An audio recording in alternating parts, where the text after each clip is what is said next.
What up, guys? You just Oh, God. Sorry. just woken up the baby. Sorry, guys. The only way to shoot this podcast Is for her this to way. be here. Otherwise, what up, guys? It is good to be back. Oh snap! Oh, snap. Yes, it's good to be back. We're snapping at every topic that makes your fingers Snap. So the topic for today, but before we do get started, please do, guys, hold on. Hold on a bit. Hold on a bit. Before we do get started, please make sure you like, share, and subscribe, and press the notification bell. The more you like, the more YouTube will share to other people. So let's get to 2K subscribers. So the topic for today, otherwise, guys, otherwise it's collapse. But the topic for today is hypocrisy of In-laws. of in-laws. So, when you hear this topic, Baba, what comes into mind? I think if you are married or you're planning to get married, the conversation of in-laws is there, or the expectations that you will have in-laws is there, and I think if not all of us, we all expect to have good in-laws, but as we can see, most of the time it's not like that. In fact, and it does not happen. We even get shocked when someone says, like, if a lady says, "Me and my mother-in-law, we get on well, we good." I thought you were gonna say something else. We get. What are you gonna say? Get on. No. We get on well. Siavana, it's cool. Me and my sister-in-laws, it's a big shock. You get shocked, especially when it comes from the lady's side. Yeah. So it's hypocritical in a sense of the people who make that relationship fail of in-laws are the very same people who also have their own in-laws or who will have in-laws in future. Yeah. Or it's so hypocrite because the same person, like, I'll make an example. Let's say I am a wife. Okay, I am a wife, but like I'm a wife.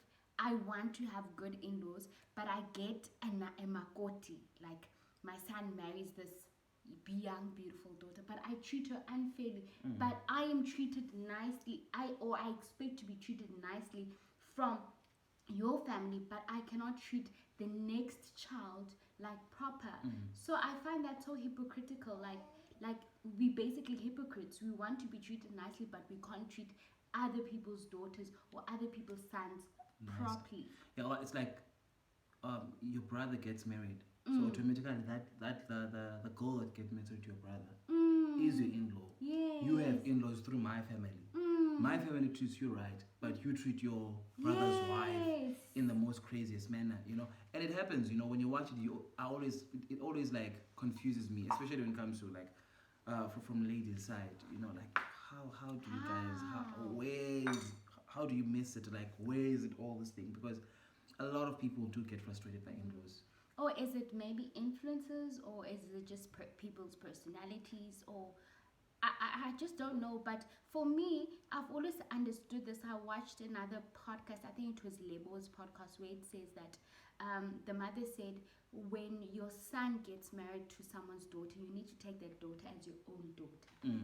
We should, as much as like a son-in-law, a daughter-in-law, we must stop that because we end up like treating them as like outsiders. We should treat them part of the family. Yeah, I think at times, like, okay, with the older people, it can become complicated, but it even becomes complicated with the sisters, like people in the same age, and for me, I think one of the things that makes this relationship tough, I think there are certain stereotypes, attitudes that are there. Like, this is how it's done. Like, this is how it's done, guys. Like, the daughter-in-law, we're just gonna treat her bad. Yeah, like there's no reason, but they're just gonna treat her bad. It's culture. It's the way of life. It's like more like slavery. We're gonna treat her like a slave. If she arrives, she must cook. We can speak to her in anyhow. you know. And I think that's where, like, the whole thing just ends up losing its meaning. You know, Yes. and the relationship just fails. Hence, you find a lot of like makotis, like daughters-in-law, they don't go home. They will say that we're working the whole December because they're running away of people. They can be nasty, like especially the sisters-in-laws and they can be nasty. So it's like I'd rather stay in my house than go deal with your nasty sisters or whatsoever. You know? And I also want to touch on something like what you said. I consider it like, for example, if there's like, I know it differs from culture to culture. If there's like birthdays, funerals, or whatever a cultural thing, it's like there's 50, let me say 9 sisters, but you the only makoti, but they will want to make you work your ass off, which that is slavery. I watched another I think it was on Facebook, and that lady was like 8 months pregnant, and they were working her like a headless chicken for the sake that she was a makoti. And for me, sorry, but that is just slavery. Yeah, I think as I'm saying that there are certain beliefs about how makoti is supposed to do things, you know, and for me, whatever belief you have, once you take humility out of that belief fails its mission, you know, because there are also these things that the mother must teach the daughter-in-law how marriage is, you know, how, you know, like just teach her the ins and outs of marriage, you know, all of those things. But when people are doing that thing out of humility, with no respect, with no being sensitive, it loses. Yeah, it loses meaning. It loses its meaning. One, just there's going to be a person who gets hurt in the process, you know.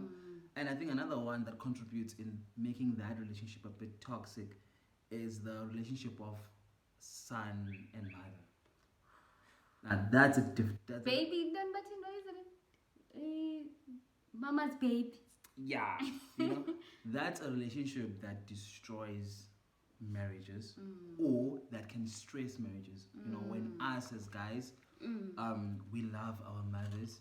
And now we seem like not to understand the fact that now I'm married, you know, I must create a bit of distance between me and my mother. Doesn't mean that I don't like her anymore, but whether she likes it or not, but there is someone else now in the picture, you know. You know, so you find that so many times the mother is competing with the wife. Like, guys, how? It's just, you know, it's a competition between the mother and the wife on who tells this guy what to do or who runs the life. Who has the remote control? Yes, basically. you know, and the person who can stop that thing, it's the guy. You And know? they don't. And most time we don't as guys. You know, we're like, nah, you guys gonna figure it out yourself, and it becomes bad. It becomes toxic. The mothers can just fight in another way. You know, so I think that's where also the trick is. You know. So what should the guy do? I mean.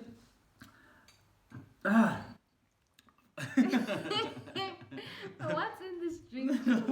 No, but on a serious note, you know, like, what we can't have 2 bulls in a kraal. Yeah. Like that's just That's true. like we can't have 2 bulls in a kraal. You know, you can't have 2 women. It's like even at home. Once there are 2, like you can't have your mother-in-law and your wife living in the same house. It's kind of how there will be issues. It could be about plates, about whatever. Exactly, because women most of the time they are very territorial. You know, like I'm the one who runs the circle here. You know, that's the reason. Like even with our own homes, the relationship between mother and daughter at some point does become toxic because at some point now you're like, okay, the sister must move now. Yeah. You know, the mother must stay. She must just come and visit. Because now there are 2 women. The other one is pulling this direction, and you guys know yourself that you know. So I think, really?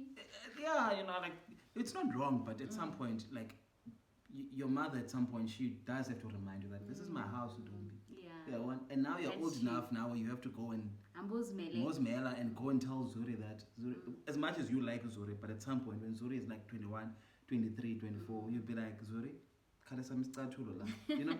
But in that part of what can we do as men, I think it's honest enough to the mothers will always listen to their sons. And as sons, we need to have that relationship with our mothers, sit them down and say, listen, man, I'm married now. You know, this person comes first. The Bible. You know, I'm going to be making decisions with this woman. You get my point? And this is the things that you can't speak to my wife like this, like this and this. And at times, our mothers, some of us guys, they've never been married.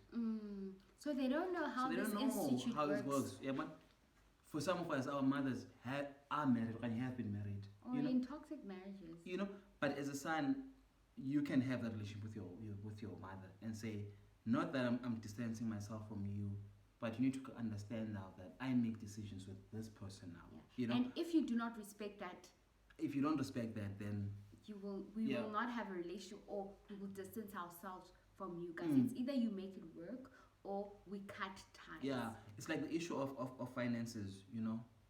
It's the guy who needs to have a conversation with the mother. If he's still sending money to the mother, he needs to still say, listen, man, I can't do A, B, and C, and D now, you know, because it's no longer my money, it's our money, you know. And if you want money, you can't take my wife out of the picture. Yes. It's no longer my money, it's our money. Your mother must ask money from me, not cutting corners and etc. Doesn't work that way. Yeah, you know. Because now your son is married to me. Like, he's the head, I am the neck. So the neck controls the head. And the head cannot do anything without the neck. Okay, guys. Okay. But yeah. Another thing I want to say. But that relationship, the person who's got, because most of the time as guys, we just pull back and just allow, you guys will sort it out yourselves. We just go, it's bound to fail, you know. The guy must be involved. At the end of the day, you see, this is what I always say. I can't tell Ndombi's mother what to do and what not to do, and what. I'm still a son-in-law.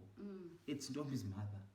Ndombi must speak with her mother. Yes. If I feel disrespected by her mother, I can't stand up to myself to her mother, like, yeah, by the way, I must say, Ndombi, it's your mother, bro. You know, because at the end of the day, it's easy for the mother to forgive Ndombi, or to have that conversation, because they come way back There's a before bond. you came into the Well, picture. she carried her 9 months. They can have an honest conversation. I'm still a visitor at the end of the day. Same thing with my mother. I have to be the one who says to her mother, I feel like you are disrespecting us now. Crossing this boundary. You know, I can't expect Ndombi to, it's my mother. You get my point? I must call my mother out. You see? Yes. And I think another thing that ruins or kind of becomes hypocrisy is the lobola part, baby. Yeah. Because greed comes in. For example, let's say we said yes, okay, Sipa's gonna pay 50,000, and then on the day of lobola, people get greedy, and then they say it's 100K. So I feel like just that it ruins the relationship while we just started, and then it's like, when we had this conversation, we all agreed to this, and then things change. So I feel like now we can't build as to what we wanted, because honesty was just broken. But for me, that part of lobola is very sensitive. The fact that, guys, I think we can relate. It's to pay debts, to pay a loan is not a nice feeling. You know? Now it becomes even worse when you are, and I've had this conversation even with guys, when you are paying for a loan for lobola. You know, that was like a one-day event. Think about it. You lobola in 2014 and you are still paying that loan even today. At times you are tempted to say to your wife when you guys have financial problems, like, it's because of your family. You see, the reason we're in this debt issue, the reason we can't move to a better place, we can't buy this, it's because of your family. You get my point? And that guy always has that thing when looking at your family, like, these people are very greedy. Yes. I know them because they did, you know? And I think, I'm not saying we shouldn't pay lobola, but that thing of lobola, it does contribute of how the marriage is going to be. Yes, it does. It does. I think that's the starting point. That's a starting point even of like dressing the makoti, how they treat you. It's basically the foundation. That's how they lay the foundation. Because, sorry to cut you off, at my home, they want to know how much did my uncles give lobola. So even at my home, they're like, yo, and that's how they will view them. That's how they the rest view of them their life. before they even meet them. So my mother views Makandombe as before they even meet them, you know. So by the time this thing is working out, the other family, that 100,000. Not that we paid that, but there are some situations that are like that. Yeah. And another thing, just to wrap it up, is that I feel like the different personalities like basically hypocrisy like hits it because of different personalities. And I always feel like communication is the key. If for example we're clashing with your sister-in-law or mother-in-law, communicate boundaries, talk about things. Also the different cultures and the generation Generations, also yeah. hit like lawe guys, it just hits on another level. And also the son a son and the mom relationship, and the daughter relationship, and the father, which sometimes like I want to get married to someone like my father. If you want to do that, get married to your own father. because because if Sipho is not patient as my father, it's like, okay, Sipho is not my husband anymore. Like these people are different people. So sometimes I feel like that's also toxic, yeah. And the slavery magoti. So I think all these factors do add to this hypocrisy of in-laws, and That makes it fail. That makes it fair. And for me, it has got me to a point that for if I'm Dichingawe, I'm gonna stay in my house for my own peace. Yabo, family or no family doesn't have to be in-laws, but it's just that thing that for my own peace and sanity and protecting my space, I'll stay in my house. Yeah, and also just to wrap it out, I think we also need to understand that in-laws are just like people. Just like how you can have misunderstanding at work with people or at church or your neighbors or your friends. In-laws are not different. They are human beings. People can be mean at times. Your own colleagues can be mean. The person you go into with no explanation. So they are not different in-laws. They can also be mean because they are people. But obviously we expect much better from them because we take them as family. But at times people, even family, they are mean. So for me, if that relationship is not working, you can't say your marriage is not working out. No, the part of in-laws is not working out. And by the way, into yabantu abaninzi ayifani iphumelele.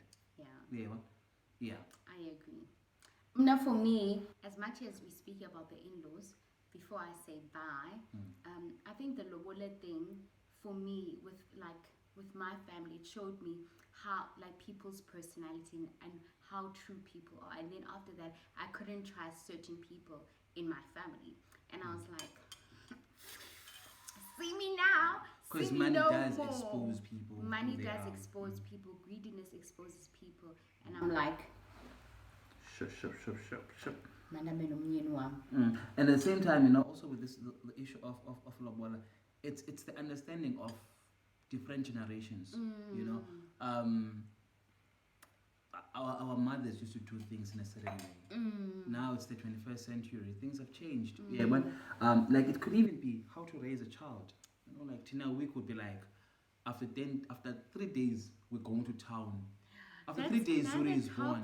That we're gonna speak about. After 3 days, Zuri is born. We went to town, and both in family law like, yeah, that's wrong.